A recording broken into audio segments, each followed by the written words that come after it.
Psicossocial, o novo texto da NR1.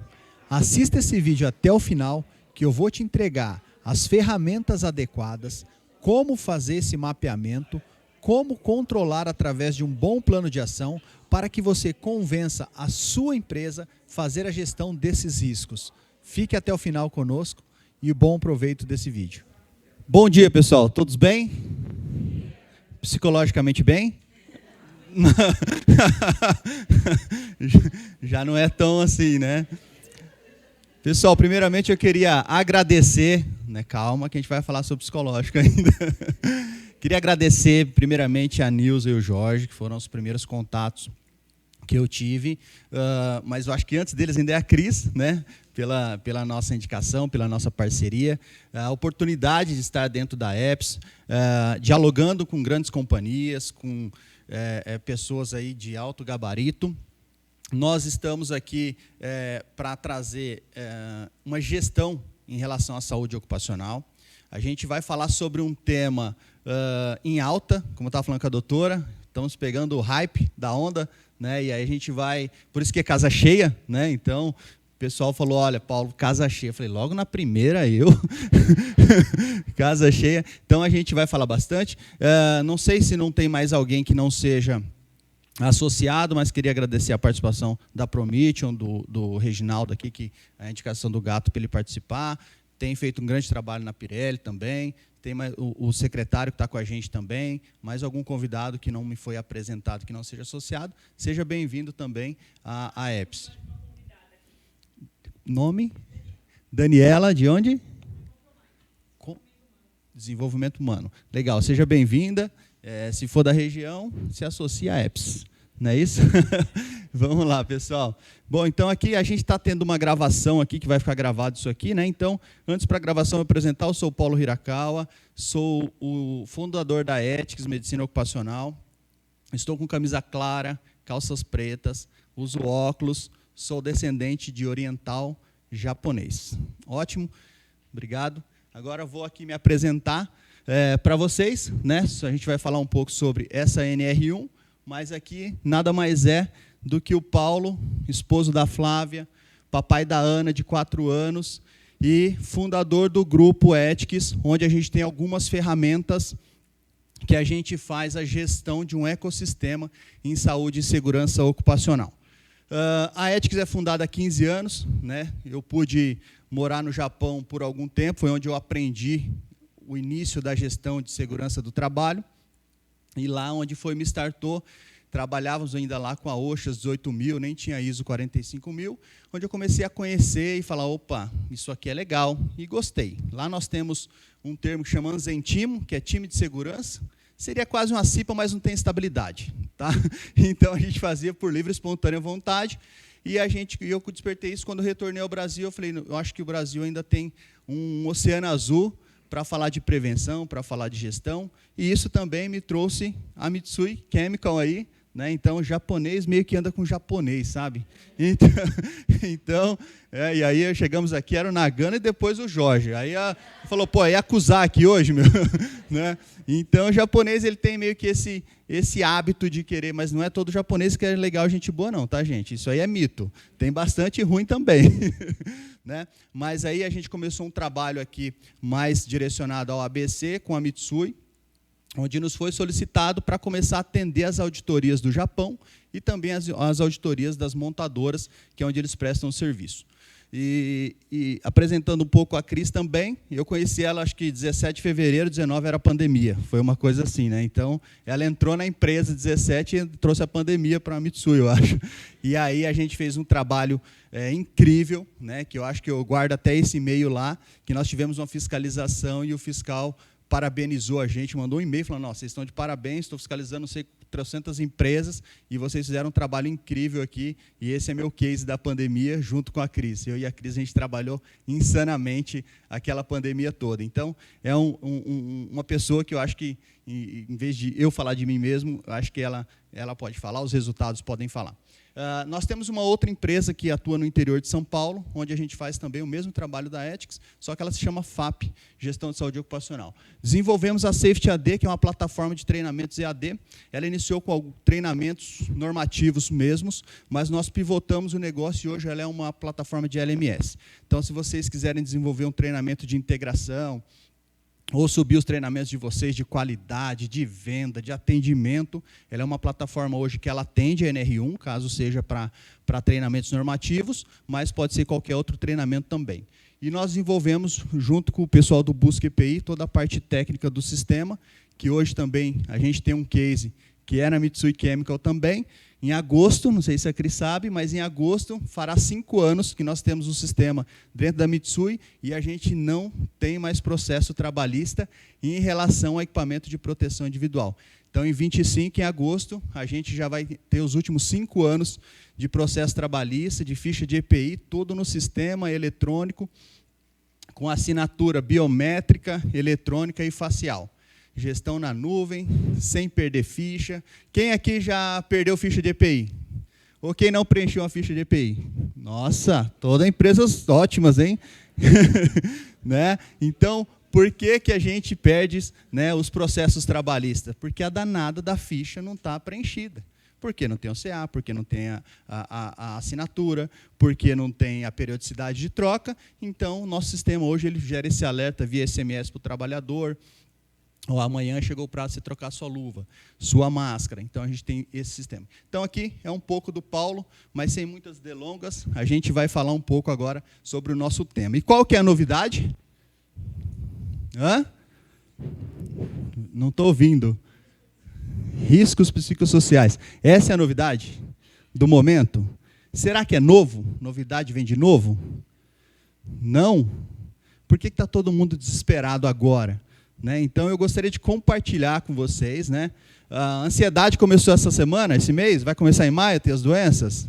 A depressão, síndrome do pânico, então, burnout. Então, eu acho que não tem nada de novo. Né? O que está de novo agora é igual o mesmo discurso do E-Social. Quem lembra? 2014...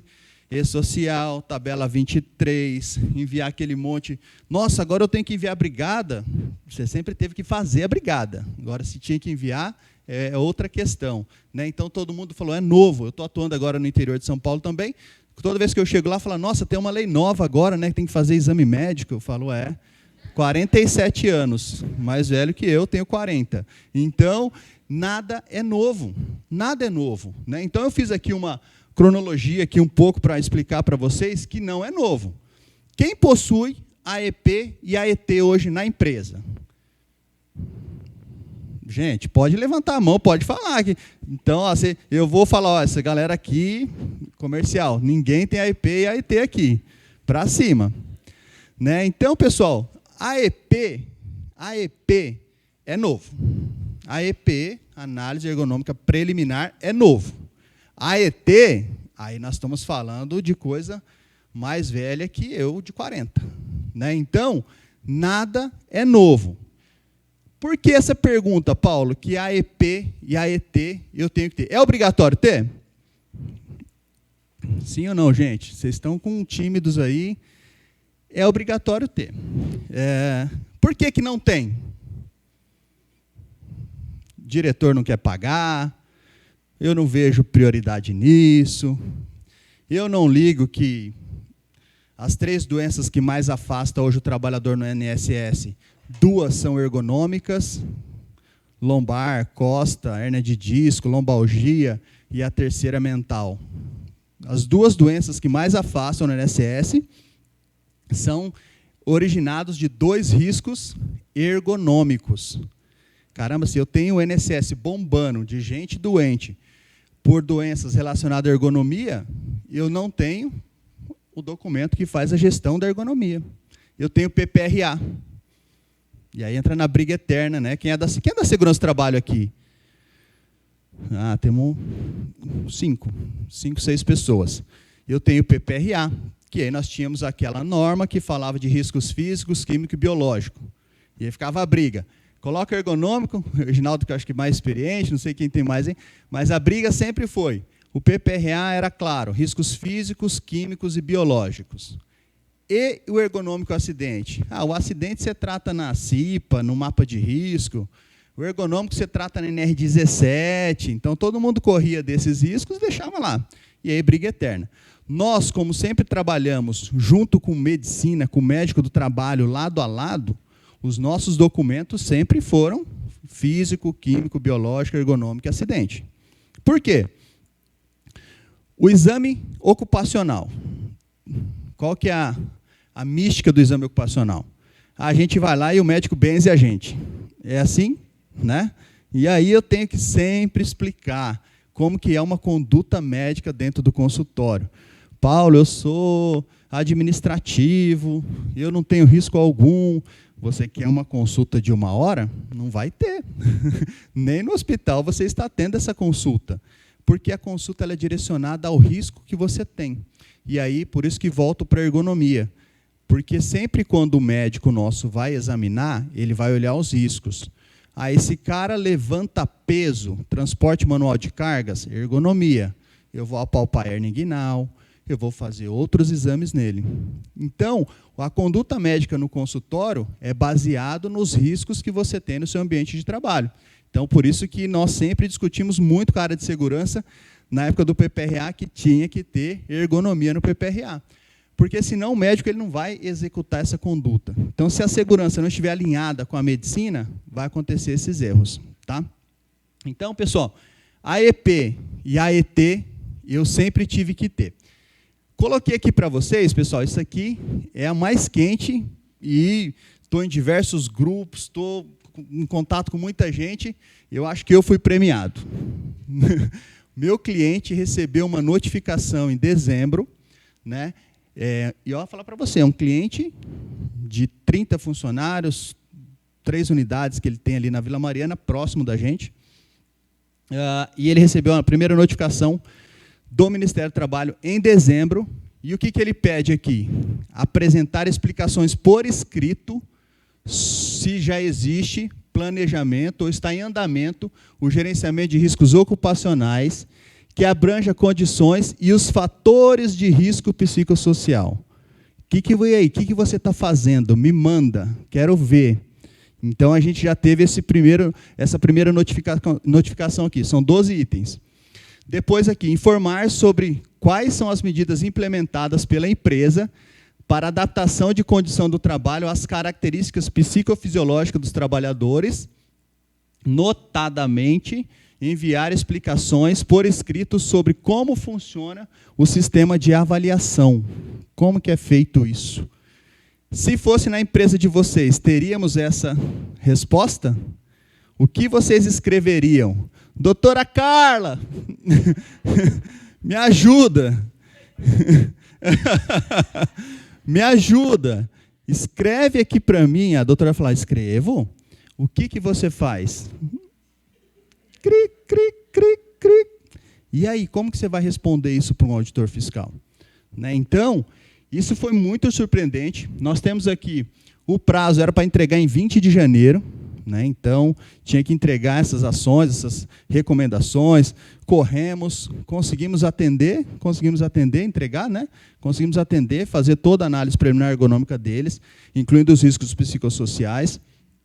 E aí, pessoal, eu destaquei aqui, nessa notificação, 2 itens também que estão em alta, mas não pegou tanto, eu diria. Em 22, entrou o quê? A CIPA, Comissão Interna de Prevenção de Acidentes e Assédio. E aí, pegou na empresa de vocês? O que vocês acham? Está funcionando? Foi implantado alguma coisa? Está tendo assédio? Algumas cabecinhas estão assim. Está tendo assédio? Então, assim, aí eu falo que as normas, né, vêm falando sobre mudanças, mas as mudanças não acontecem. Vou trazer aqui para a nossa área de segurança do trabalho, medicina, gestão.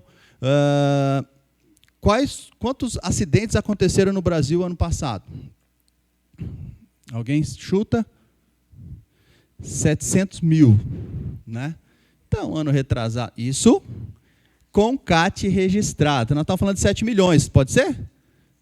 Pode ser que seja 7 milhões. Se 700 mil está registrados, quantos não foram registrados? Então, é bastante. E depois, 650, e depois 600, e depois 670, e depois 500, 2020, caiu para uns 300, depois voltou 19, 600. Cara, a gente tem uma média de 600 mil acidentes nos últimos 20 anos. Mas nos últimos 20 anos, nós tivemos PPP, que entrou em 2003. Nossa, PPP agora, 2003, PPP, o negócio vai mudar. Depois nós tivemos PGR, E-Social em 2014. Nossa, o E-Social agora vai. Agora não tem mais como não fazer gestão, tenho que medir risco, tenho que controlar acidente, porque eu tenho que enviar essa CAT, tudo vai se comunicar. Em 2014 até agora os mesmos números.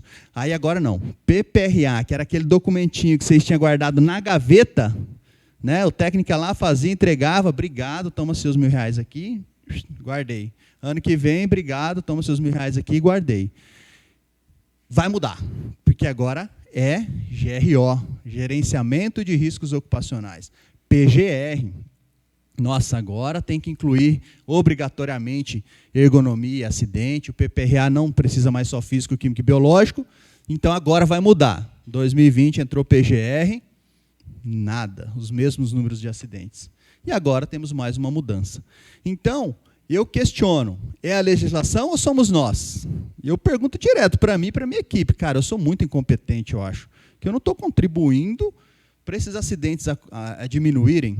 Né? Tanta legislação, tantas implicações. Então, segurança do trabalho, gestores, liderança, gerentes, diretores, empresários, donos. Cara, acho que a gente tem que trabalhar junto para conseguir reduzir, né? Porque os acidentes continuam acontecendo. Tá bom?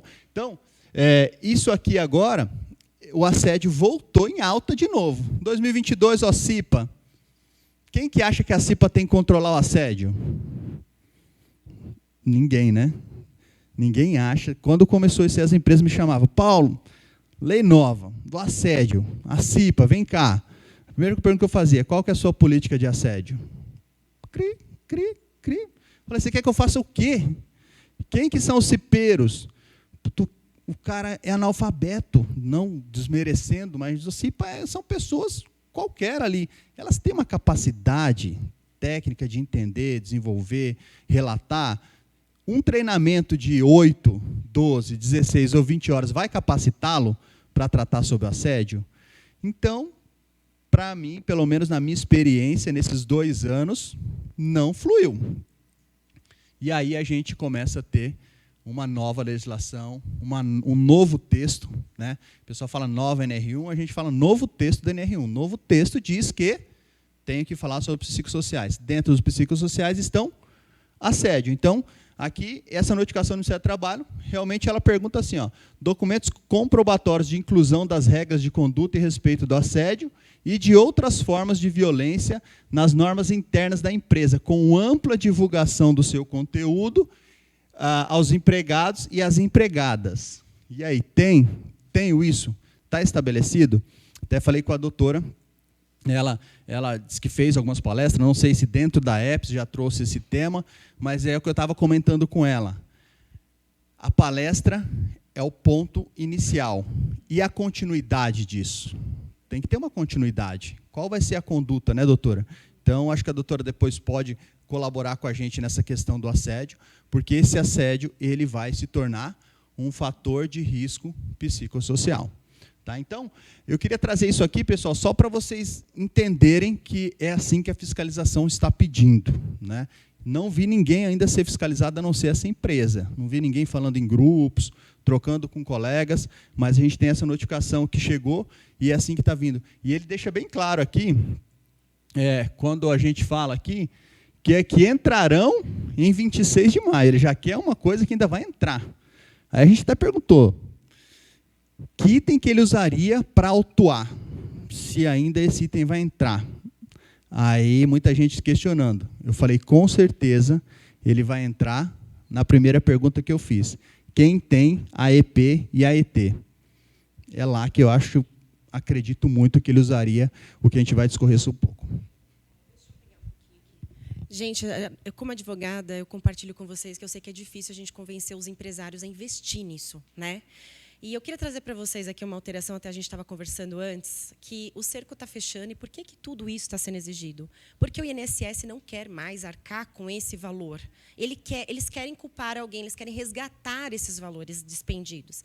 E essa semana também, né, então, junto com essa norma, para vocês verem como está fechando o cerco, saiu uma decisão do Conselho Superior do Trabalho, onde foi determinado que os juízes trabalhistas, ao perceberem, ao averiguarem numa audiência, numa sentença, de que há um acidente de trabalho ou uma doença ocupacional que está correlacionada com nexo de causalidade e assédio moral, ele vira uma doença ocupacional e vira nexo causal, que seja oficiada a AGU, que são os advogados-geral da União, para que eles ingressem com ação regressiva contra a sua empresa. Então, o que é o papel da RH hoje importante? Acho que hoje isso é muito legal a gente falar, para vocês levarem para os empresários que serão responsabilizados. Não tem como a gente fugir ou fechar os olhos, né? Então, essas ações, às vezes eu tenho a impressão de que não falar no PGR, Paulo, é melhor, porque parece que eu estou reconhecendo. Mas, se vocês não tiverem procedimentos, vocês serão responsabilizados de qualquer maneira, porque está fechando o cerco. Tá? Eu vou jogar no grupo de vocês aí essa nova legislação.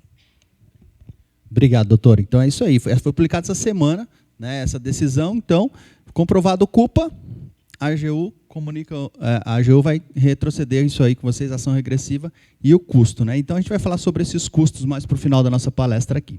Tá bom? Então, pessoal...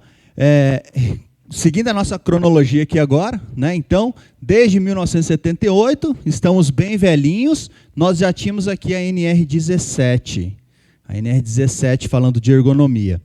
Depois a gente tem em 88 a Constituição Federal falando o quê? Riscos inerentes ao trabalho. Então, é obrigatório a gente falar sobre os riscos inerentes ao trabalho. Depois nós temos aqui no manual de aplicação da NR17. Então, o manual foi para orientar os fiscais, os ergonomistas, de como tratar a ergonomia. Então, no próprio manual, ela fala que os riscos psicossociais estão na organização do trabalho. Organização do trabalho. Quando eu perguntei para vocês aqui se está tudo bem psicologicamente, todo mundo balançou a cabeça, riu, suou, né? Por que a gente tem essa reação? Porque a gente sempre acha que nós estamos sobrecarregados, com sobrecarga de trabalho, sem tempo ou ansioso. Quem aqui não é ansioso hoje? Ó, nós temos um que não é ansioso. Exatamente. Então, assim, pessoal, hoje o mundo trouxe essa ansiedade para a gente, mas lá na NR17, ela já falava sobre os riscos psicossociais. E aí, quando a gente vai olhar o manual da NR17, no item de organização do trabalho, a gente tem o conteúdo das tarefas. E eu vou só ler para vocês aqui, para vocês entenderem um pouco onde que a gente entra no psicossocial, onde que já deveria ter sido tratado isso, onde que a gente não cuidou, desde 88 da Constituição Federal, dos riscos do ambiente de trabalho, por que a gente só olhou para acidente, acidente, acidente. A gente nunca olhou para a ergonomia. Então, ela fala aqui, ó, o conteúdo das tarefas designa o modo como o trabalhador percebe as condições do seu trabalho. Estimulante, socialmente importante, monótono ou aquém das suas capacidades. Então, pessoal, quando eu tenho aquele trabalho que eu não faço nada, ele também é um risco que pode gerar um fator psicossocial. E aí diz aqui, ó, pode ser estimulante se envolve uma certa criatividade, se há uma variedade de atividades, se há questões a se resolver e se elas solicitam o interesse do trabalhador. Essa tarefa é aquele cara que, putz, eu gosto de trabalhar com isso. Eu faço isso, eu faço aquilo, eu resolvo, a empresa me dá autonomia, eu tomo decisão. E aí, mas é importante lembrar que nem sempre uma variedade muito grande de tarefas é necessariamente estimulante. Por exemplo, quando se requer grande memorização e aprendizado, e as tarefas devem ser executadas com fortes exigências de tempo. Eu tenho muita coisa para fazer, mas eu não tenho tempo. Opa, aí eu já começo a não ser mais gostoso isso, não ser mais estimulante. E aí eu começo a ficar triste, começo a ficar ansioso, e aí é onde a gente vai começar a falar dos riscos psicossociais. Então, no próprio manual, ela me traz aqui. Os fatores psicossociais são as percepções subjetivas, né, que o trabalhador tem dos fatores organizacionais. Logo, fatores organizacionais e psicossociais, termos do manual de 2002, tá, gente? Psicossociais podem ser idênticos. Os fatores psicossociais veiculam um valor emocional no trabalhador. Por exemplo, a progressão profissional pode ser percebida como estimulante. Pô, vou crescer na empresa, vou me dedicar, tenho cargos e salários, está aumentando o meu salário, estou ganhando mais. E como reconhecimento ao bom desempenho das tarefas. Mas pode também ser seguida de uma reação de temor, quando o trabalhador não se sente perfeitamente capaz de exercer o cargo. Então, eu vou falar aqui, cadê o RH? Uma RH, a nossa convidada aqui, Daniele, né, Daniele? Daniele, agora você vai dar um treinamento de trabalho em altura, porque, né, a gente está sem técnico e sem dinheiro para aplicar esse treinamento. Tudo bem? Como que eu vou pedir para a Daniela dar um treinamento de trabalho em altura? Ela tem capacidade técnica, ela tem conhecimento, ela tem... Tem alguém de comercial, vendas aqui? Olha lá, o nosso comercial, vendas aqui, ó. Como que eu vou cobrar metas se eu não consigo entender se eu tenho ferramenta? Ó, você precisa vender, mas sem celular. Como que eu vou vender hoje sem celular? Você precisa vender, mas na internet nossa, o pacote é de 5 GB de dados, e depois eu vou cobrar meta. Então, são metas inatingíveis. Isso vai desestimular, vai gerar uma ansiedade. Então, a organização do trabalho, ela é muito clara. Como que eu tenho que organizar o meu trabalho? Eu tenho tempo hábil, eu tenho jornadas prolongadas de trabalho. A gente vai falar um pouco sobre isso aqui. Depois, pessoal, a gente tem já um garotinho aqui, né, em 2020, quando coloca-se na ANR, por isso que a gente começou a entrar no hype agora. Pô, agora é psicossocial. Não, se a gente for olhar tudo isso que eu estou falando, eu já deveria estar monitorando. Porém, mas vamos falar que o PGR entrou. E o PGR ele falava assim, ó, o inventário de riscos deve contemplar, no mínimo, as seguintes informações. Dados da análise preliminar ou do monitoramento da exposição a agentes físicos, químicos e biológicos. E os resultados da avaliação ergonômica. Então, já em 2020, eu teria que ter os riscos ergonômicos lá no PGR. Beleza. Mas ainda não entendi que eu deveria fazer. Estou vindo lá desde 78. E aí agora entra o novo texto da NR1. Aí agora ela teve que desenhar. Vamos lá. Incluir os riscos físicos, químicos, biológicos, riscos de acidentes e relacionados a fatores ergonômicos, incluindo fatores psicossociais. Então, aí agora começou o burburinho, todo mundo correr, e aí nós temos aqui aquele número, não sei se todo mundo acompanhou, de doentes afastados em 2024, que foi publicado há 2 semanas atrás. 472 mil CID-F no INSS em 2024. Aumento de 67%, né, de 2023 para 2024. E aí gerou um caos, você começou a ver na Globo, você começou a ver em um monte de local falando. Mas é um número assustador? Sim, mas também, gente, a gente não pode, a gente vai entrar num tema que todo mundo aqui acho que discute muito, são 472 mil afastados por CID-F, relacionado ao trabalho? Não, né? Qual que é o percentual disso? Ainda não se sabe. Se eu tenho um jovem alcoólatra, ele é um CID-F. Se eu tenho um idoso aposentado que está lá bebendo o dia todo, então é um CID-F. Então, assim, também a gente não pode generalizar. Doença mental é trabalho.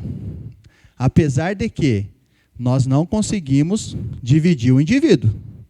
E aí que está, né, a virada de chave. Como que a gente vai dividir esse cara? Bateu o ponto, tenho vida linda. Bati o ponto, tenho vida ruim. Como que a gente vai fazer isso? Né? E toda a literatura, todos os estudos que a gente analisa, tudo que a gente verifica, eu não ia sortear, mas eu vou sortear esse livro aqui hoje. Ele é o meu de estudo. Tem alguns risquinhos nele de lapiseira, algumas dobrinhas de orelha, mas eu vou sortear esse livro. Ele é incrível. Ele é incrível. Ele do Gustavo, ele fala, fatores de risco psicossocial no trabalho. Ele é assim, ele é uma faculdade, esse livro aqui, muito legal. E aí toda a literatura que a gente analisou fala, sim, que a gente tem que dar o apoio a esse trabalhador, independente se é do portão para dentro ou se ele está com problema fora. Então, vocês vão ter que olhar para isso. E como que a gente vai fazer isso? Avaliando, conversando, dialogando, entrevistando. Quem fez aqui uma entrevista com a população relacionado à ergonomia? Bom, não vou nem perguntar, porque vocês não têm AEP e AET, gente. Né? Então, às vezes a gente tem pesquisa de clima organizacional. A comida está boa, está ruim. O RH gente boa, não. Né? O clima organizacional a gente leva para outro lado. E aí, como que a gente faz para entrevistar os trabalhadores sobre a saúde mental? Qual pergunta que você faz? O que você tem que entender? Esse cara chega para você, eu trabalho com vocês, gente, há 15 anos. Eu e o RH somos coladinhos assim. Então, toda vez que eu estou lá, eu sei todas as dores de vocês. Eu sei que todo dia tem gente lá chorando, falando da vida pessoal, falando... Cara, mas e aí? Será que a gente só ouve e fala, cara, desculpa, não posso fazer nada por você? Né? Será que realmente a gente não pode? Será que a gente cria um indicador disso? Será que a gente tem quantas queixas que o cara separou? A mulher se separou. Será que a gente tem quantas pessoas tiveram divórcio pós-pandemia na empresa de vocês? Uma pergunta básica. Né? Então, quantas pessoas mudaram de casa por condições econômicas do país? Quantas pessoas perderam um parente pós-pandemia? Vocês sabem, tem esse número? Então, são perguntas básicas que a gente não consegue interpretar. E aí entra que a gente não consegue medir e a gente não consegue controlar. E aí, a gente também desse número de quase 500 mil, por favor. Não, pode falar, pode falar.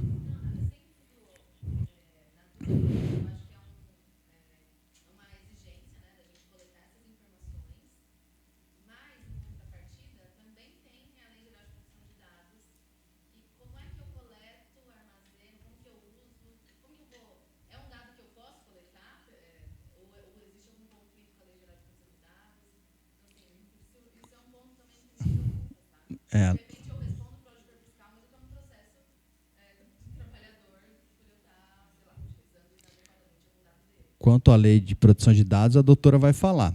Mas, tecnicamente, você vai ter que monitorar e levantar informações. Isso, fiscalização do trabalho. Isso eu tenho que falar que você tem que atender. Agora, a proteção de dados, pela legislação, você tem todo um protocolo para seguir isso, né?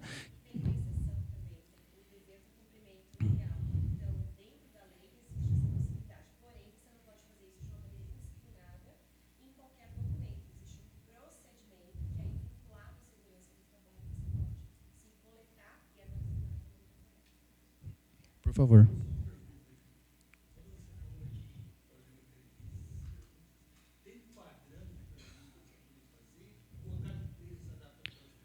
A gente vai chegar aqui, eu vou te mostrar alguns, mas não existe um padrão, não existe um modelo. Vai ser publicado pelo Mauro Miller, auditor fiscal que está desenvolvendo isso. Um guia, vai ter um guia de como implementar, inclusive a defesa de banca dele, que já prometeu que vai sair antes da publicação, que tem que ser, né?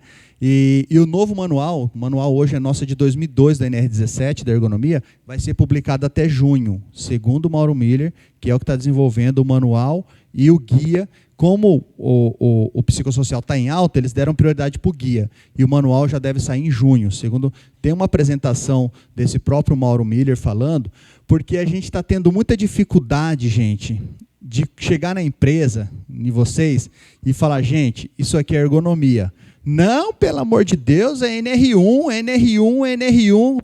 Fala, gente, isso é ergonomia. E eu tenho cliente que está pé da vida, porque como assim? Só você está falando que é ergonomia, todo mundo está falando que é NR1. Onde que a gente avalia os riscos? Eu estou mostrando na legislação que é na ergonomia, que é lá que a gente faz entrevista, que é lá. Porque, gente, para eu avaliar o ruído, nessa sala tem ruído. Mesmo ruído, todo mundo exposto. Então, eu tenho aqui 50, 60 pessoas, GH é 1, ruído 87. Acabou. O ruído para todo mundo aqui é muito semelhante. A ergonomia não é assim. A ergonomia é quase que individual. Eu tenho o grande, o baixo, o magro, o gordo, o rápido, o lento. Eu tenho muita dificuldade na ergonomia. Então, por isso que ela custa mais caro. Qualquer profissional pode fazer? Não. Qualquer profissional tem capacidade de fazer? Não.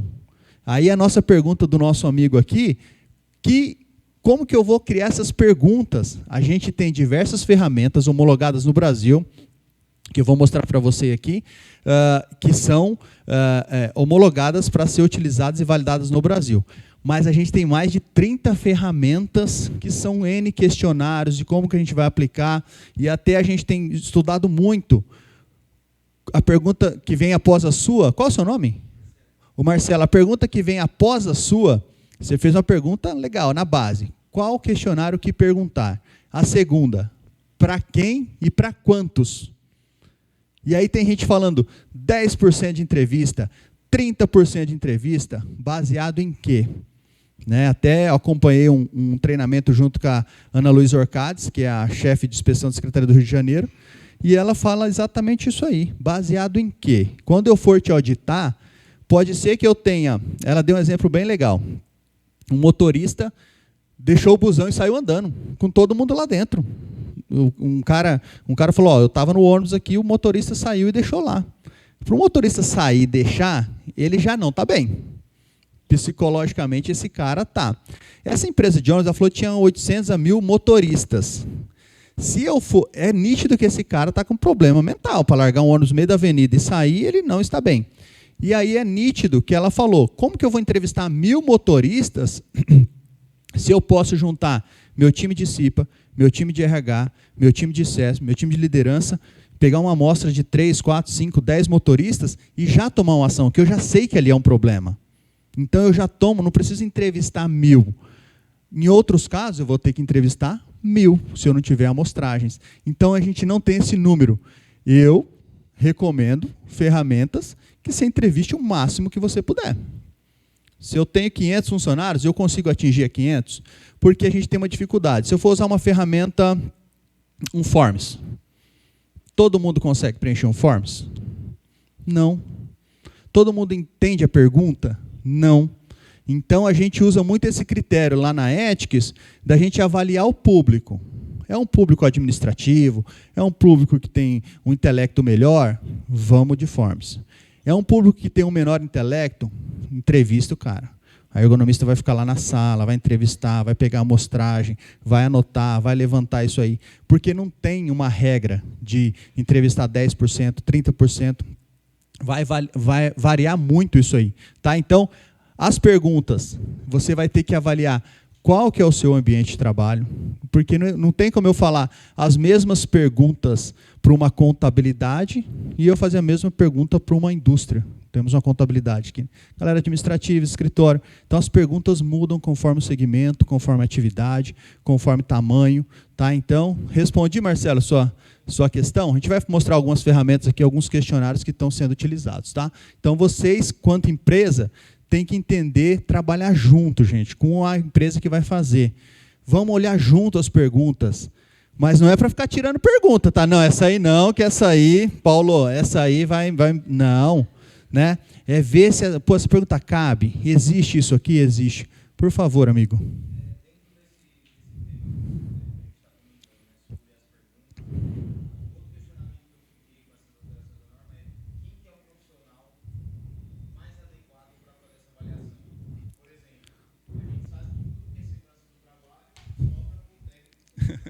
Sim.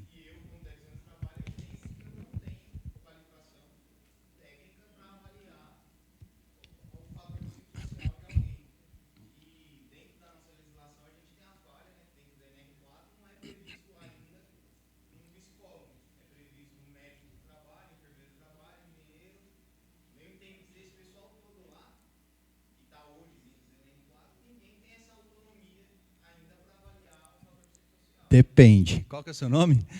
Alan. Pode.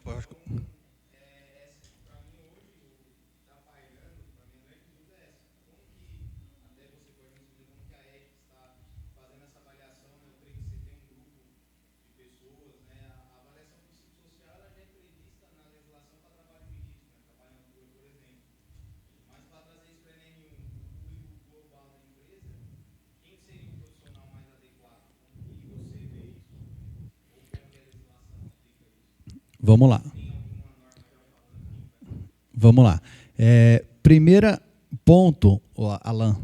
Alan, avaliação psicossocial é diferente de perigos e riscos de fatores psicossociais, tá? Então as pessoas estão gerando essa confusão, tá, gente? Ah, mas eu faço avaliação psicossocial para trabalho em altura, para espaço confinado, para trabalho em plataforma de petróleo, para trabalho na mineração, NR22. Então a gente tem algumas normas que exigem a avaliação psicossocial do indivíduo. Isso tem que ficar muito claro. A avaliação psicossocial dessas normas é do indivíduo.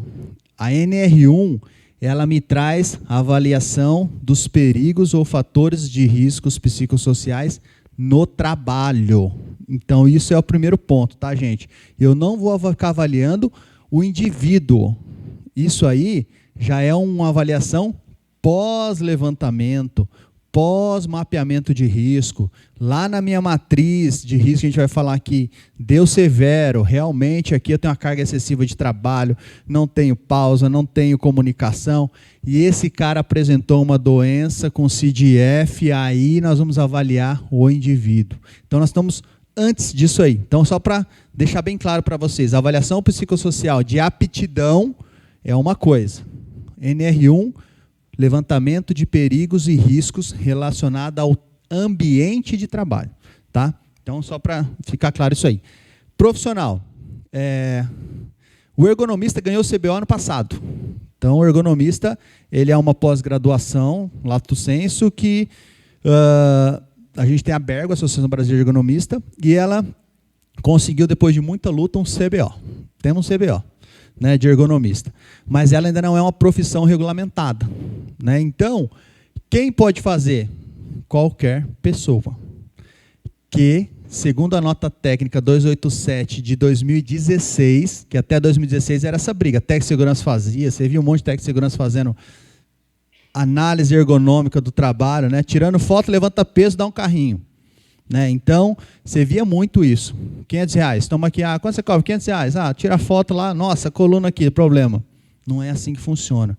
Existem ferramentas, gente. Existem softwares que a gente utiliza. Existe entrevista, mapeamento de CID, de afastamento. Antes, a análise de ergonômica do trabalho não era para todo mundo. O manual fala por demanda. Então, eu chegava aqui na Corpertrans, qual que é a demanda ergonômica aqui? Putz, são motoristas. Então, eu não vou olhar para o financeiro, não vou olhar para a recepcionista. Motorista, vou fazer análise ergonômica do trabalho. Então, a NR17, ela muda para análise preliminar. A análise preliminar, que é preliminar, é antes. Eu vi aqui que o notebook está sem o suporte de ajuste de altura e teclado. Cara, para que eu vou usar uma ferramenta que eu vou avaliar? É preliminar. Recomendo o suporte, um teclado e um mouse. Acabei o problema. Era um problema de equipamentos imobiliários, acabei o problema. Então, resolvia nisso. Então, o que a nota técnica do Ministério do Trabalho fala? Profissional de curso superior. Já saiu os técnicos. Com conhecimentos em ergonomia. É isso que nós temos na legislação hoje. Então, curso superior com conhecimento em ergonomia, entende-se que seria uma pós-graduação, eu consigo fazer. Pode ser um advogado, administrador, um médico, um engenheiro, um enfermeiro, contador. É isso que nós temos. Mas tem que ter o conhecimento em ergonomia. Então, não tem nenhum que fala assim, tem que ser X. Né? E aí, por isso que muita gente está falando em psicólogo. Né? Então, o psicólogo ele pode ser, desde que ele tenha uma pós-ergonomia também. Ele vai fazer uma pós-ergonomia. Esse cara vai ser o top. Que ele conhece ergonomia, conhece fatores psicossociais, aí eles seriam, mas não tem isso. Então, é conhecimentos em ergonomia. Beleza, Alan? Ficou claro? Então, pessoal, esse novo texto que é onde nós chegamos, que a gente vai começar a falar sobre esses fatores de riscos. Então, o que são os fatores de risco? Segundo a OIT, define fatores psicossociais no trabalho. Então, você vê que a OIT, pessoal, e a União Europeia, usa-se o fatores psicossociais, que eu vou falar um pouco para vocês sobre a diferença de perigos e riscos. Né? A gente não pode falando que é risco, sair falando que é tudo risco. Vou explicar um pouco para vocês. Então, ela fala fatores psicossociais no trabalho como sendo a interação entre o ambiente, o conteúdo e a organização do trabalho. Olha o termo da NR17 lá na OIT também. e a capacidade, necessidade, cultura e considerações extra-trabalho de cada trabalhador. Então, ela já está falando aqui que eu não consigo dividir o cara. Eu tenho também atividade extra-trabalho. Que por meio de suas percepções e expectativas pode influenciar o seu desempenho, satisfação no trabalho e a sua saúde física e mental. Então, saúde mental também é um termo que entrou recente, que muita gente fala, mas sempre teve isso desde a OIT. Aqui entra o que eu falei, isso aqui é termo da NR1, tá? Os termos da nova NR1, ela traz isso aqui. Perigo ou fator de risco. Elemento ou situação que isoladamente ou em combinação tem potencial para dar origem a lesões ou agravo. Isso aqui são perigos. Perigos é diferentes de riscos, tá? Quando que ele se torna um risco? Quando ele combina probabilidade e severidade. Aí nós estamos falando de uma matriz de risco. Então eu tenho um perigo, mas a probabilidade dele acontecer é alta. E se acontecer, é grave, esse cara morre, ele perde um membro, ele fica paraplégico. Então a gente vai sempre avaliar o risco. Porque às vezes você tem um fator psicossocial, mas ele não chega a ser um risco. Então é isso que vocês têm que entender. Porque todo mundo acha que a empresa está doente, não é? Todo mundo não pensa, nossa, minha empresa está ferrada aqui, todo mundo aqui está doente. E não é bem assim, né? Não é bem assim. Então a gente envolve uma série de fatores. Eu vou dar um exemplo real da nossa empresa, que aconteceu recentemente, a equipe está aqui. Um funcionário meu, inclusive ele é Mauá ou Santo André, o Léo? Vanessa, ele é Mauá ou Santo André? Mauá. Inclusive ele é daqui. E ele vai até a Vila Mariana, onde é a nossa sede, mas ele atende um contrato que a gente tem lá no Jardim Paulista. E para ele sair de Mauá, e lá o contrato nosso é das 7 às 5. Ele fica lá nesse cliente meu, é a terceirização do SESMIT que nós temos essa frente também, tá, gente? Com a atualização da NR4, hoje os técnicos CLT, a gente coloca o nosso técnico lá, registra no SESMIT, está super legalizado isso, então a gente tem esse trabalho também. E ele fica nesse cliente e ele falou, Paulo, eu não sei, deve ter sofrido pra caramba, mas ele falou, não consigo chegar a 7. Eu estou chegando 7h15, 7h20. Ele falou, cara, é um caos minha vida, você não tem noção. Eu tenho que pegar os dois moleques, subir uma escada e levar na fulana. E aí ele sair de Mauá até o Jardim Paulista, ele estava chegando 7h. Ele falou, cara, eu não consigo chegar antes das 7h20. E aí, eu também, como vocês viram, eu tenho a Ana, a amada Ana. Tem 4 anos, eu falo que depois que ela nasceu, eu fiquei bem molão, sabe? Então, todo mundo que pede para mim, eu deixo. As meninas estão aqui. Então, eu falei, caramba, cara, o que eu vou fazer? O contrato lá são das 7 às 5, e aí a gente conversou. Eu falei, cara, vamos mudar o seu horário, 7h30, 5h30? Conversamos com o cliente, ele começou, no contrato de trabalho dele, fez essa alteração. Cara, está feliz da vida, consegui resolver um problemão que ele chegava desesperado. E eu como dono de empresa, eu sei que vai passar. Já que esses moleques têm 2, 3, já que eles vão estar com 5, já vai estar mais tranquilo, já vai começar a se trocar sozinho, já vão subir a escada sozinho, não precisa levar mochila, né? Então eu sei que isso vai ser temporário.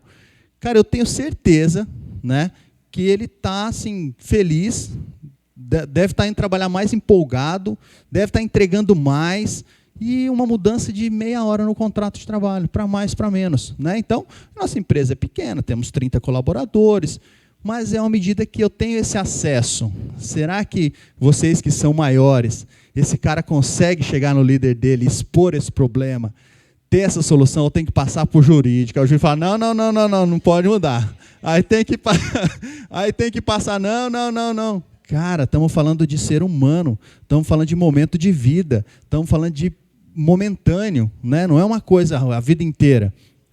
Né? Então, esse é um exemplo real que aconteceu comigo agora, começo do ano, e a gente fez essa mudança e, puxa, o cara vai estar feliz, super grato, deve estar trabalhando super engajado, porque é questão de 20, 30 minutos que a gente mudou. Né? Então, é um exemplo. Então, pessoal, aqui é a diferença fatores e riscos, né? Só para contextualizar para vocês. Mas vamos lá, as perguntas que não quer calar. Eu trouxe aqui as perguntas que eu imaginei que vocês fariam. Por que mapear os fatores psicossociais? O mapeamento é uma ferramenta preventiva. Preventivo vem de pré vem de antes. Antes de acontecer. né? Então, a gente está falando de antes de acontecer. Igual o Alan falou lá, avaliação psicossocial. Falando com a nossa psicóloga lá essa semana, ela falou, Paulo, veio um cara aqui, que a gente faz avaliação psicossocial da NR35, e o cara estava desmotivado. Ela falou, Paulo, o cara estava desmotivado, 40 anos. Aí disse que ela conversou com ele, ele falou, a empresa, todo mundo entra, gente mais nova, e já é promovido, e já ganha mais. E ela falou, mas o que você fez? Você estudou? Não. Você se preparou? Não. Cara, será que a culpa é da empresa? Era um problema dele, ele estava desmotivado, que todo mundo entrava ganhando mais que ele, que todo mundo era promovido. Mas as pessoas que entravam tinham formações, tinham cursos, e a empresa ela quer que entrega mais. Não é uma filantropia, né? Tem que gerar lucro para a companhia. Então, aí ela falou que na avaliação estava dando uma depressão no cara, lá, alguma coisa assim. E aí é uma avaliação do indivíduo, que aí é NR35. Então, só para vocês entenderem que o fator externo vai ter um problema psicológico. Esse cara está depressivo lá, por quê? Porque ele não se capacitou e ele está achando que a empresa deveria promovê-lo, né? Então, os critérios são diferentes. Preventivo, então antes, que permite às empresas identificar situações que podem causar, não causou, podem causar danos à saúde mental dos trabalhadores, além de cumprir a legislação. Essa prática contribui para um ambiente de trabalho mais saudável e produtivo. Produção, né? Então, a gente pensa que quando a gente está mal, a gente trabalha igual? Não, né?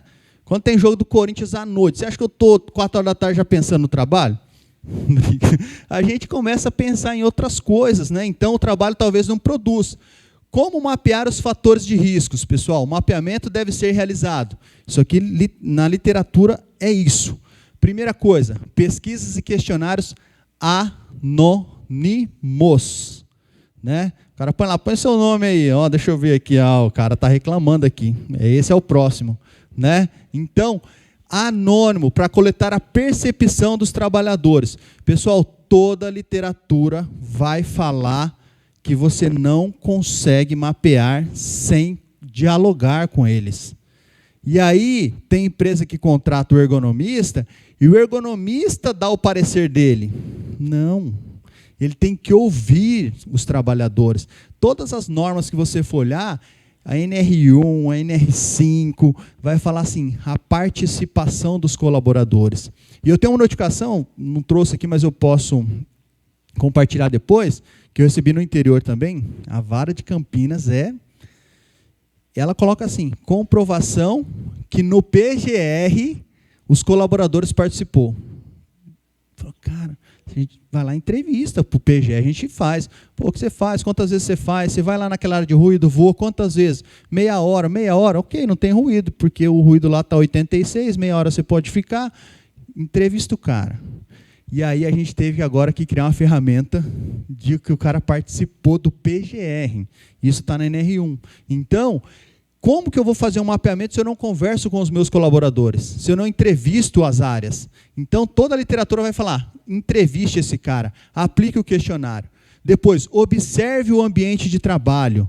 Olhar quantas vezes, como que é. Eu estou ali, estou vendo o líder. Ô, fulano, pega lá. Fulano, corre aqui. Esses dias, a gente tem um hospital em São Paulo. Ele chama-se de hospital, mas ele é um hospital assim, classe, gente. Aquele povo que tem muito dinheiro, sabe? Que não sei como que a gente chegaria num lugar daquele lá. E estético. E aí a gente foi falar sobre ergonomia com eles. São nossos clientes, tem um contrato agora, fechamos um contrato por isso. Cheguei lá na recepção desse hospital, é um hospital de estética, muito maravilhoso, nosso cliente. Cheguei na recepção, então se é um hospital assim, você já sabe o público que vai lá, né? Um público, né? E aí cheguei na recepção, apertei a campainha, e olhando o vidro lá, a recepcionista, ela estava no telefone, eu apertei a campainha, ela fazendo assim para mim, aí na hora que eu entro, a mulher, cadê o café? Tem café? Acabou o café? E a recepcionista tinha que olhar, e aí eu só observando, né? Um bom prevencionista, já observei, e quando nós subimos lá para falar com a diretoria, estávamos todo mundo, acho que a Cristiana estava comigo, e aí eu falei, gente, precisa implementar essa norma, por exemplo, ergonomia. Vocês viram como está a sua recepcionista lá embaixo? Eles falaram, não. Então, aconteceu isso, ela não conseguia abrir a campainha porque ela estava no telefone e não tinha café lá na recepção. A recepcionista tinha que olhar para o café, para quem estava entrando na porta, atendendo o telefone e fazendo agendamento. Cara, psicossocial extremo. A demanda dela é extrema. E aí, por isso que a gente fala, ontem estávamos no Sírio, eu e o Bruno, falando sobre gestão de saúde ocupacional. Hoje o hospital é o que mais afasta trabalhador, né? E aí eu posso dizer que minha esposa também trabalhou em hospital muitos anos, aqui em São Paulo, e o público que vai lá já sobrecarrega o trabalhador. E não é nem, às vezes, o paciente, é o acompanhante. Então, a gente tem uma incidência de riscos psicossociais no hospital gigantesco. Me surpreendeu ontem o Sírio falar que não tinha tantos casos. Nós conversamos com o médico coordenador. Não, a gente não tem, são 9.000 funcionários. Né? Então, me surpreendeu. Mas os outros hospitais, minha esposa saiu do hospital por isso.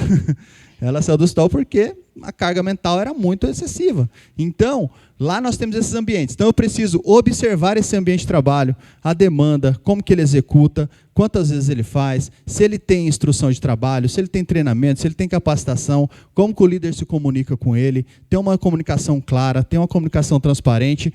Qual que é o maior problema do mundo nas empresas hoje?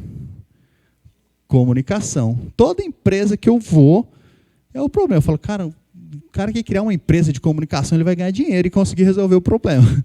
Até hoje eu não vi, porque toda empresa tem um problema de comunicação. Né? Então, a gente teve, por exemplo, lá na Mitsui, a gente tem que comunicar com os japoneses. Imagina que beleza, em português nós estamos se batendo e a gente tem que trabalhar essa comunicação. Comunicação, como a gente vai regulamentar isso? Então, é na observação do ambiente de trabalho. Então, se vocês mudarem o foco, pessoal, eu dou muito essas palestras para quando a gente fala com cipeiros, muda o foco do olhar. Será que o processo de trabalho, a organização está certa? Será que a demanda está ok? Será que o líder está orientando, comunicando? Como é a comunicação desse líder? Vai lá num round, num bom dia, numa reunião. Como que esse cara está falando com o pessoal? Vocês já pensaram em lá escutar? Será que a instrução está sendo clara, transparente? O cara saiu dali sabendo o que ele tem que fazer? Muitas vezes não. Então é aí que a gente peca. Entrevistas individuais ou em grupo para aprofundar em questões específicas, né? Puxa, aquele setor ali é crítico, então aí eu vou fazer uma entrevista presencial, ali individual, vou entender melhor como funciona isso e analisar esses indicadores. Absenteísmo. Quem controla o absenteísmo hoje na empresa? Quais as CIDs? Olha para o atestado. Eu sempre falo, né? O atestado chega na empresa, vai para o menor aprendiz, ele lança os dias, põe na pastinha L, vai para a pasta arquivo e acabou-se o dia. Mais ou menos é assim, né? Nas empresas, segundo a nossa colega da EB Treinamentos lá, né? Lá na Chechênia, que ela falou, lá funciona assim, né? Aqui não. Aqui a gente olha atestado, verifica CID, verifica nexo de causa, verifica se tem algum risco em outros ambientes da empresa que pode gerar o mesmo problema. Então, analisar esses indicadores. O turnover, a queixa de saúde, né? Então, ouvir o trabalhador. Por que eu tenho tanta rotatividade naquele setor? Né? Eu tenho visto empresas, né, atuando mais de 15 anos dentro das companhias, o RH, os queridos RHs do meu coração aqui, cara, dão a vida para selecionar. De 50 sobra 2. Aí 2 vai fazer exame, volta 1. Aí esse cara tá lá, o RH fala, gerente industrial, toma aqui o cara, consegui. A gerente industrial trabalha 1, 2, 1 mês, esse cara não serve. E aí, minto ou é verdade? Esse cara não serve, troca, aí vai o RH de novo, currículo, seleciona, dá a vida, e aí, já pensou em trocar o líder? Que às vezes é mais fácil selecionar um líder e deixar 10 operadores lá e o negócio anda, né? Então eu vejo todo dia isso nas empresas, e só que eu sou segurança do trabalho, eu vou falar, demite o cara que eu estou vendo que ele está só fazendo, eu não posso falar, mas dá uma vontade de falar, RH, sabe aquele toquinho que você dá? Então, cara, porque esse problema está na liderança às vezes, né? Esse cara, o turnover é alto por causa dele, e ele está lá porque ele tem 20 anos de casa, não porque ele tem capacidades técnicas de liderança, né? Então, o RH vai dando a vida e cada vez menos currículo, né? Cada vez menos currículo. E aí eu acho que vocês têm que falar, gente, ó, é o fulano do lado aqui, não é o que eu selecionei, não. Tá? E as queixas de saúde. Né? Então, pessoal, quando eu olho as queixas de saúde no meu absenteísmo, eu descarrego o caminhão e eu estou com queixa de saúde lombar. Eu tenho problema ou não tenho? Tenho problemas. Será que eu estou olhando para isso? Qual que é a queixa? Será que eu estou olhando que esse cara está se queixando porque realmente ele levanta um saco de 25 quilos o dia todo? Vai dar problema. Né? Não tem, é o ser humano. Máquina quebra? Imagina o ser humano. Né? Então, eu tenho que olhar para isso. Por isso que no mapeamento de riscos, eu tenho que fazer essa observação. Às vezes a gente fica parado lá 1 hora, ó, o Reginaldo que é da área aqui, né? A gente fica parado 1 hora, olhando como o cara trabalha. Os caras falam, esse cara não faz nada, ele fica ganhando dinheiro na nossa empresa, que só parado me olhando. Mas a gente está observando o movimento, quantas vezes faz, como que faz, se a pega do saco é legal, se tem pega, se não tem pega, pega fraca, pega boa, se ele pega esse saco, ele vai daqui para lá. Muito simples, ó. Isso aqui é pesado? Hã? Resposta errada. Depende, né? Se eu colocar ela numa mochila e for andar até São Bernardo, e se eu falar assim, ó, vocês vão agora aqui até a entrada de Mauá com ele assim, ó. Cara, chegar ali na rua, você já vai estar assim, ó, meu Deus, que peso que é isso aqui. Então, é a observação que a gente faz. Qual o peso que ele está carregando? 500 gramas. Até onde que ele leva? Ah, eu posso subir 10 andares com ele? Vou cansar, não vou, vai ficar pesado. Então, é mais ou menos essa análise no mapeamento que a gente faz aqui e na questão psicossocial, se esse cara tem ferramenta, se ele tem tempo para executar. Na empresa de vocês, todo mundo faz hora extra? Bastante gente faz hora extra? Né? Qual que é a maior queixa dos departamentos hoje?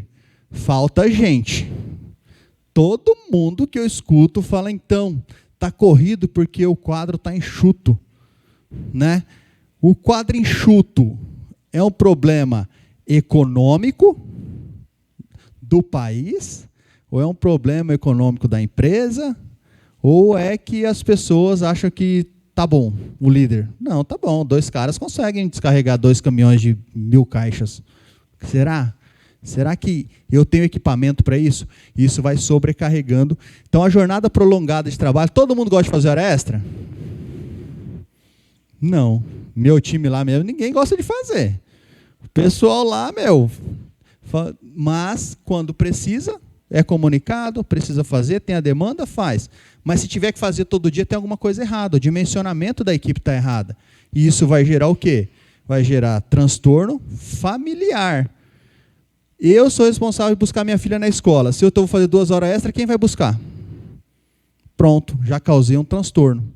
Aí eu vou ter que achar uma avó, uma tia, uma vizinha e aquele rolo. E durante o expediente. Como que eu vou fazer isso? Eu estou trabalhando, mas eu preciso que alguém vá buscar minha filha. Então, será que o líder pensa nisso? Então, eu preciso fazer hora extra. Eu preciso comunicar ele 4 horas da tarde, que ele vai fazer hora extra a partir das 5. Cara, esse cara tinha um compromisso. Ele tinha filha na escola. Então, isso vai gerando esses transtornos, que aí é onde a gente fala que o trabalho vai para casa e a casa vem para o trabalho. Tá? Quais temas devem ser abordados? Então, isso aqui também está na legislação. O que eu tenho que abordar? Carga de trabalho e ritmo de produção. Será que essa carga ela é adequada à atividade? Será que o ritmo de produção é adequado para essa operação? Relacionamentos interpessoais e clima organizacional. Como é que está isso? Todo mundo se ama lá e se abraça? Não é? Uma empresa feliz, todo mundo se ama e se abraça. Mas como que é feito isso? Existe alguma questão que as pessoas não se falam? Existem departamentos que não se comunicam? Não, eu não gosto porque o cara da qualidade, toda hora ele barra meu produto, então eu não falo o cara da qualidade. Como que é isso? Né?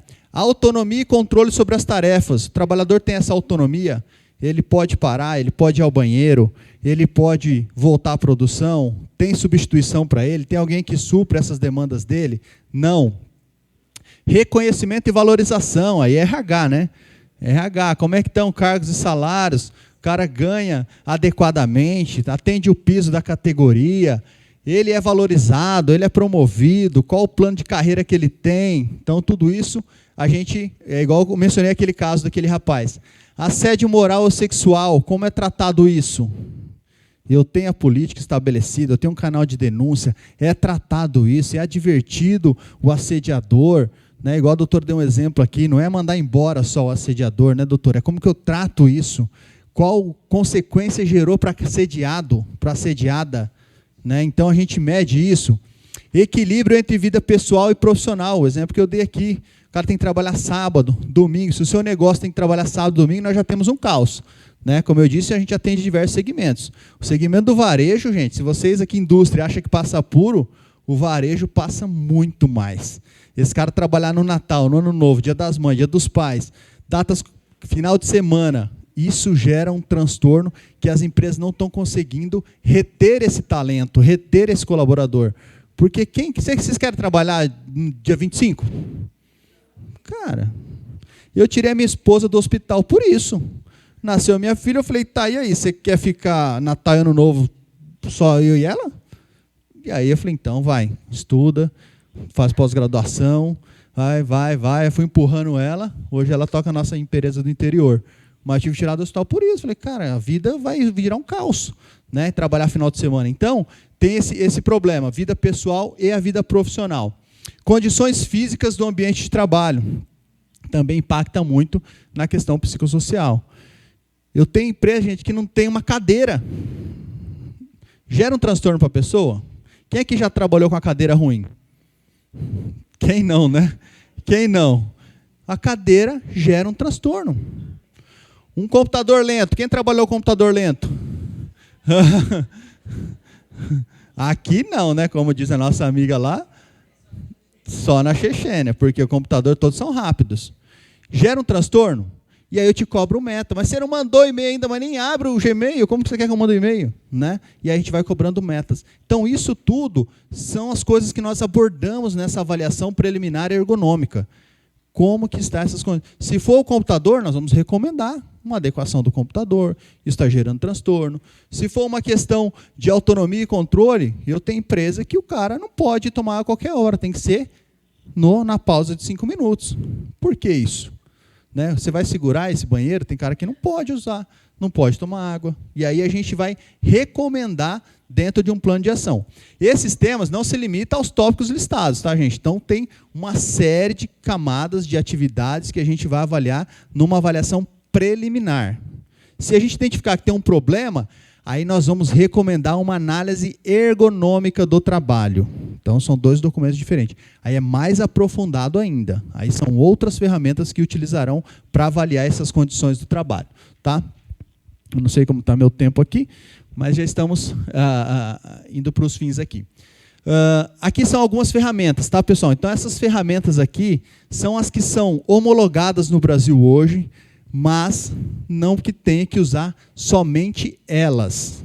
Mas hoje são as mais utilizadas hoje e que estão fundamentadas tecnicamente para ser utilizada no Brasil. Hoje, a mais usada no mundo hoje é o questionário de Copenhague. Então, ele é um questionário bem amplo, depois eu posso compartilhar no grupo do RH lá, eu compartilho esse questionário para vocês terem uma noção o quanto de pergunta e quais são as perguntas normativas. Porque todo mundo está falando assim, nossa, mas vai ter que aplicar questionário? Existe outra forma de entrevista, gente?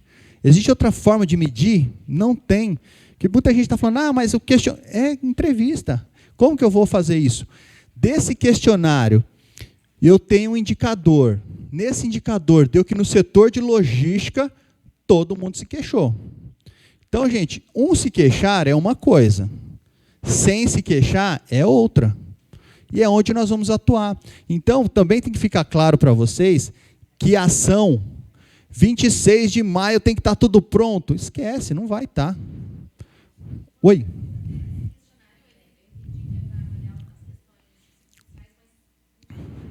Oi? É a percepção do trabalhador sempre, né? Como que ele vê, por exemplo, a comunicação com a liderança? É eficiente, é eficaz? Sobre o ambiente de trabalho, exata. É a percepção que ele tem. Aí você imagina eu perceber, fala, cara, comunicação com a liderança, não tem. ruim. Aí o João, ruim. O Pedro, ruim. Aí o negócio tem um problema.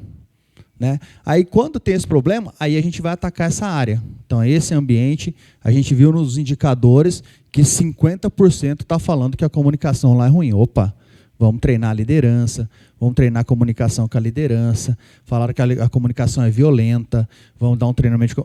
Aí a gente começa a atuar, entendeu? Mas você tem que partir de um ponto. E o ponto são as ferramentas de entrevista, de conversa com o colaborador.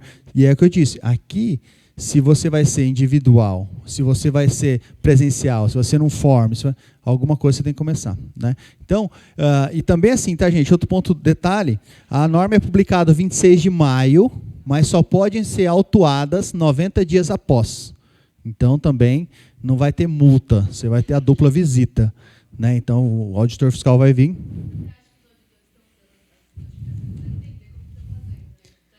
Sim, sim, sim. Tanto é que a ENIT, que é a escola que treina esses auditores, são esses profissionais que eu estou mencionando aqui, que dá o treinamento para eles o que fazer. Por isso foi criado aquele manual da NR17 em 2002 também, para treinar os auditores como que eles vão auditar isso aí. Né? Então, se eles querem reconhecer se foi feita entrevista, foi reconhecido os fatores de riscos, é o que eles estão falando em todos os treinamentos que eu participo, lives. Foi feito a entrevista, foi medido, tem um plano de ação para isso, e aí eles começam a ver, não, está ok, está no inventário do PGR, está lá no inventário do PGR. Foi utilizada uma matriz? Foi utilizada uma matriz de risco. Classificou se é baixo, médio ou alto? Foi médio ou alto? Tem um plano de ação? Baixo pode manter como está? Então é isso que eles querem ver. Né? Então não é um bicho, gente, de 7 cabeças, meu Deus. É quase a mesma coisa de avaliar os outros riscos. Eu avalio o ruído. Primeira coisa que eu faço no ambiente, eu vou lá ver, tem ruído? Uma avaliação preliminar. Tem ruído. Aí eu vou fazer uma medição pontual, um decibelímetro lá. 87 dB. Opa, o limite de tolerância é 85. Quanto tempo você fica nessa central de ar-condicionado? Meia hora. Não é ruído, não é risco. Porque o tempo de exposição dele é muito pequeno. Eu preciso fazer uma dosimetria de ruído, a empresa precisa investir lá R$1.000, instalar um dosímetro, ficar o dia inteiro, me dar uma média. Eu preciso fazer isso? Eu vou gastar tempo, energia e dinheiro? Não, porque na avaliação preliminar eu já resolvi o problema.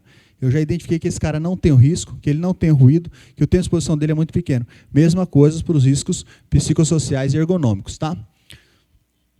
Como inserir um mapeamento na matriz de risco? Então, pessoal que é do RH, talvez aí, essa é uma matriz de risco que a gente sempre vai cruzar. Isso aqui é uma imagem X, tá, gente? Não é uma matriz que a gente trabalha, não.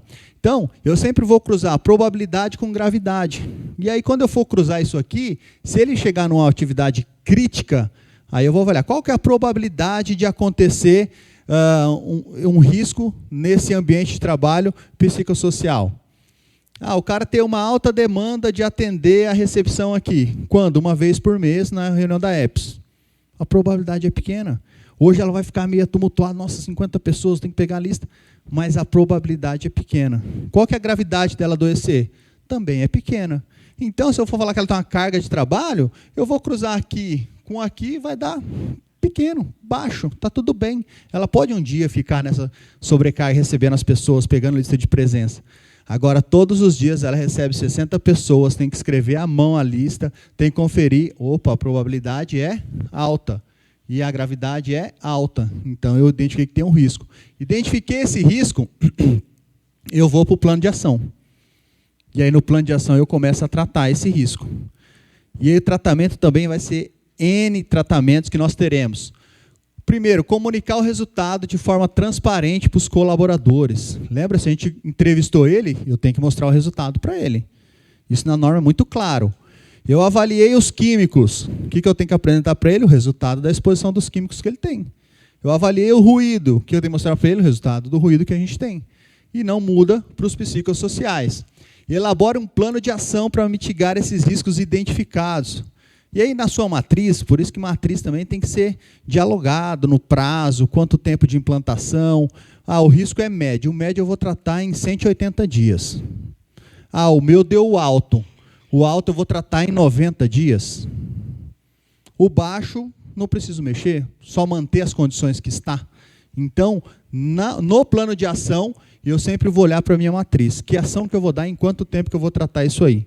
Né? A demanda de trabalho é alta, preciso contratar uma pessoa, em quanto tempo eu vou fazer o processo seletivo?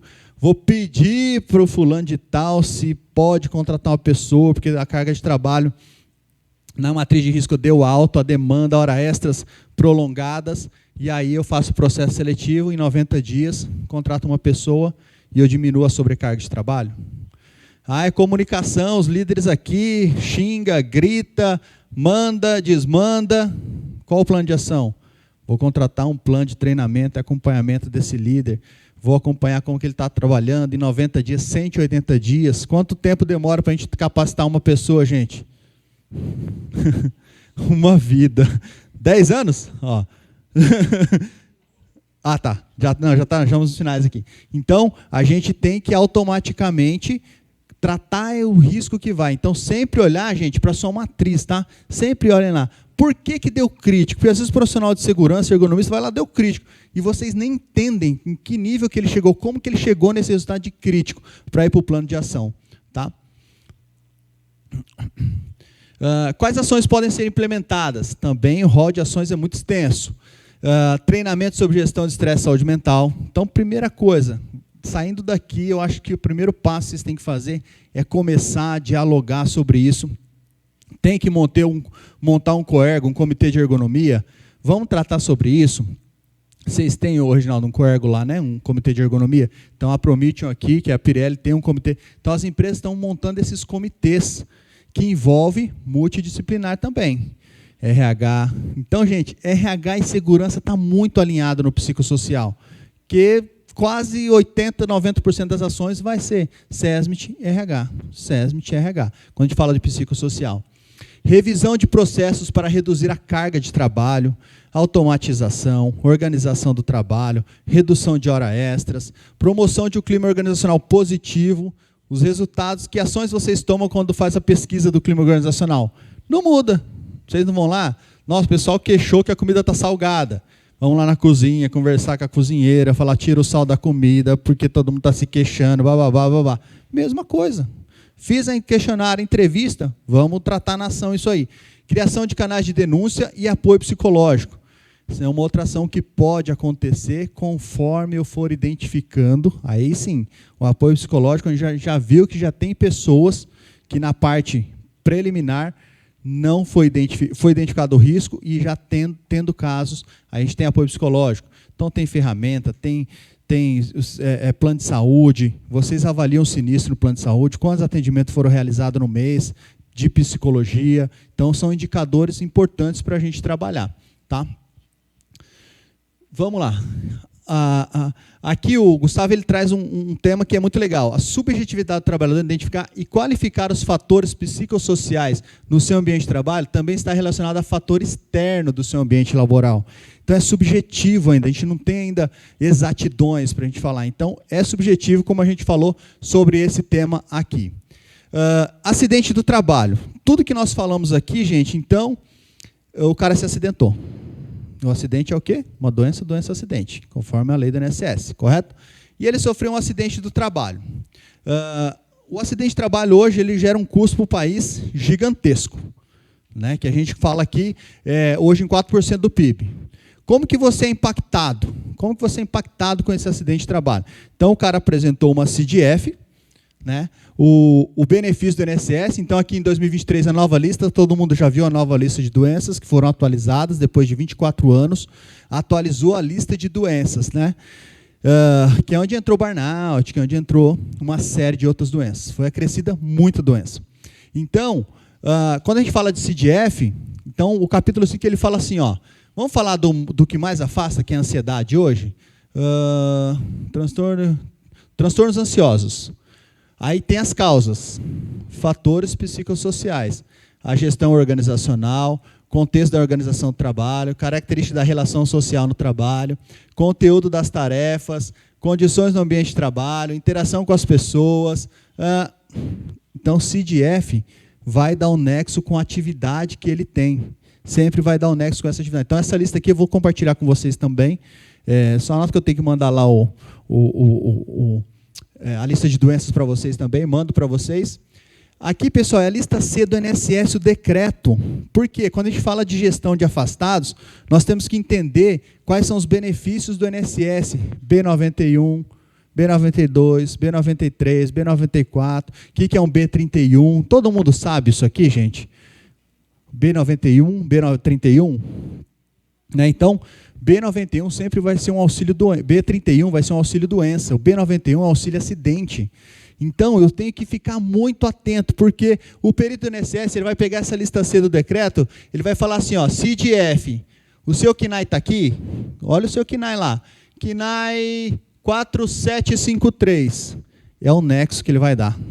CID-F, KNAI X, tem nexo, aí vocês vão ter que contestar o INSS. Então, se o perito do INSS mandar lá B91, ferrou, porque ele considerou que é um acidente de trabalho. E se é um acidente de trabalho, esse cara tem estabilidade de emprego. E se é um acidente de trabalho, automaticamente eu pago o FAP. E aí, quem olha para o FAP? Quem olha para esse imposto? Quem calcula isso? O quanto custa para vocês? Trouxe um exemplo prático aqui para vocês de uma empresa que nós estamos trabalhando, inclusive contestando esse FAP, porque não foi acidente de trabalho, mas eu vou mostrar para vocês aqui. O FAP dessa empresa, o RAT dela é 3, 0,5%, 1,5%, a folha dela é 521 mil e alguma coisa, mensalmente ela paga 7 mil, anualmente ela paga 100 mil, mas ela teve um acidente. Esse acidente, o FAP dela foi para 1,32%, 4% da folha 20 mil, 270 mil anual. A diferença, 168 mil em 13 folhas. Paga-se por 26 folhas. O custo desse acidente para essa empresa custou 337 mil reais. E agora eu vou te falar, não foi um acidente de trabalho. O cara saiu meio-dia no sábado, caiu de moto 5 horas da tarde, foi para o INSS, o INSS concedeu um B91, a empresa não olhou para esse benefício, no ano seguinte veio o FAP dela 1,32. Aí a gente foi fazer a defesa, estamos fazendo a defesa, não foi aceita ainda por enquanto, e vai brigar. Enquanto isso a empresa está pagando 337 mil reais, uma diferença mensal aqui de 13 mil. Então, se eu não olhar para essa CID, para esse afastado, eu tenho que ficar atento ao benefício, eu tenho que ficar atento ao afastamento, se é B91, se é B31, se vir um B91 eu tenho que parar tudo e analisar, para tudo. Por que B91? Por que é um acidente de trabalho? Opa, esse problema mental não é aqui, aqui a gente, nosso PGR deu aqui que o inventário está tudo verdinho, que a análise salário preliminar ergonômica está tudo ok, está tudo maravilhoso, vou mandar análise ergonômica preliminar, vou mandar as nossas ações psicológicas, vou mandar... Não é um acidente de trabalho, perito. E tentar converter esse B91 para um B31. Porque senão vai incidir na folha mensal de vocês. Então, gente, se eu falar que o fiscal vai vir, ele vai te dar uma multa de 50, 60, 70, 30, 10, pago com 50% de desconto, mas se eu falar para vocês que vai vir todo mês na sua folha X mil reais, será que vocês mostraram isso para a diretoria? Mostrou isso para o dono da empresa? Falou, ó, ou você investe numa análise ergonômica preliminar, ou você investe numa gestão de saúde ocupacional, ou mensalmente você vai ter um custo X. Nós estamos fazendo análise tributária de uma empresa de telemarketing, ela vai gastar 55 milhões nos próximos 2 anos. 55 milhões. Eles têm 40 mil funcionários no Brasil. São vários CNPJs, somando todos, vai dar 55 milhões de FAP. Será que a empresa sabia disso? Telemarketing, que acidente pode acontecer no telemarketing? Oi? CID-F, mas é uma empresa que o turnover é muito rápido, é 6 meses no máximo, é a periodicidade de tempo dentro da empresa, e aí você tem acidente de trajeto que não é tratado, que o acidente de trajeto não pode incidir no FAP, mas o perito do INSS erra, gente, por isso que vocês têm que ficar atento em consultar o benefício. O cara afastou, cadê o benefício? Foi deferido, foi indeferido? Se foi deferido, qual que foi o código? Foi B91, foi B31? Trabalhar na gestão do afastado. brigar, readapta o cara, não deixa o cara mais de 15 dias afastado. Opa, traz um médico de trabalho, 14 dias, o cara está com dor no joelho ainda, vamos readaptar o ambiente dele, paga uma fisioterapia, faz uma ressonância, cuida desse cara. Uma ressonância custa R$700, R$700 ou 30 mil por mês? É o que vocês têm que levar, só que se vocês não levar os números, os indicadores, para quem decide, ele não vai achar que não está gastando. Ele acha que 10 sessões de fisioterapia, R$1.000 vai sair caro. E não é, porque você trata esse cara, você não afasta ele para o INSS. Cara, o trabalho que a gente faz com as empresas, trabalhador não afasta para o INSS. Vamos readaptar esse cara se for relacionado ao trabalho, tá? Se for 31 doença, ele vai afastar, não tem jeito. Readapta o cara, treina o cara. A Cris está aí, não me deixa mentir. A gente faz muita manobra legal, viu, doutora? Manobra legal, para a gente readaptar o cara, treinar, readaptar o ambiente, melhorar esse cara, traz ele para cá, ele vai com restrição, não levanta peso acima de 5 quilos, trabalha sentado ou trabalha em pé, mas não afasta esse cara. E a gente conseguiu grandes resultados dentro da Mitsui Chemical fazendo esse trabalho de gestão também, porque é um dinheiro que muita empresa não sabe que está gastando. Quem falou de FAP aqui só foi o nosso amigo ali, que está de camisa, bem alinhado. Ele que falou que hora de FAP. Então, os 6 RHs, é importantíssimo olhar para esse número. É onde vocês vão conseguir fazer a gestão de saúde ocupacional, fazer a gestão dos riscos. Porque você vai mostrar, custa R$100 mil aqui, senão você vai gastar R$1 milhão ali. Você quer investir 100 mil ou você quer perder R$1 milhão no tributo que você nem está vendo?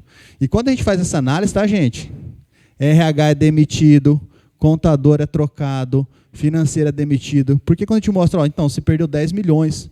Como assim 10 milhões? Não sabia que ia esse imposto. E aí ele fala, para tudo. Vem RH, tchau. Contador, tchau. Financeiro, controller, tchau. Como vocês não falaram que eu estava pagando um imposto de 4%, se eu poderia pagar só 1,5%? Acontece direto isso, né? Então, é um número onde vocês vão conseguir ter a virada de chave. Olha para o FAP, para o afastamento. Incidiu o acidente, vai aumentar. E aí vocês conseguem contratar serviços melhores, investir melhores para reduzir isso aí. Gente, terminei minha palestra. É umas pinceladas, porque esse tema é muito extenso para a gente falar em 50 minutos, 1 hora aqui. Mas eu espero ter trazido alguma luz para vocês, onde vocês vão começar a olhar para esse tema. Olha para a gestão, olha para o afastamento, olha para o tributo, que é onde a gente vai conseguir ganhar força dentro da companhia. Obrigado a todos pela participação, pelas perguntas, e não termina aqui. As dúvidas, a gente pode marcar uma reunião presencial no grupo, eu vou compartilhando o material com vocês, tá bom? Obrigado a todos e um ótimo dia.